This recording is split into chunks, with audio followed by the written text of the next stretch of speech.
A lightning rod is the only thing that could make the Sublime Ms Stacks more polarizing, because no one's going to have a middle ground on this book. I'll tell you why in a minute. It's a cute book, but it's more of a statement book that really you've got no middle ground, because it's about a cross-dressing librarian at a public elementary school, and the meek regular librarian is just this average boring person.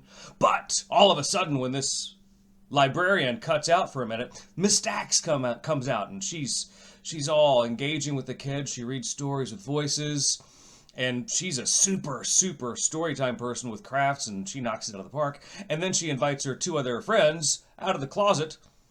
That's a horrible metaphor. She invites her two other friends to come help her, and they go about lip syncing. Whether it's Raining Men, I forget the name of that song. It's that song from the 80s. You know, it's very, you dance to it, you love it.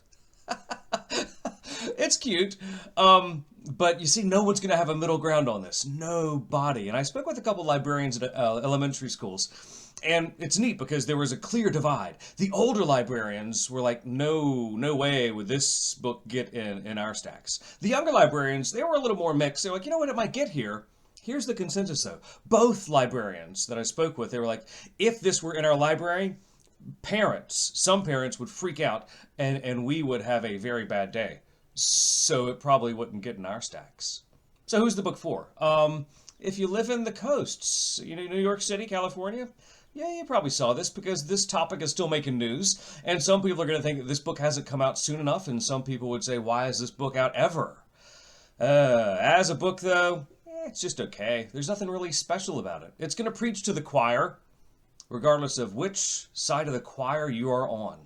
It is the Sublime Ms Stacks, the legendary librarian, is serving storytime realness.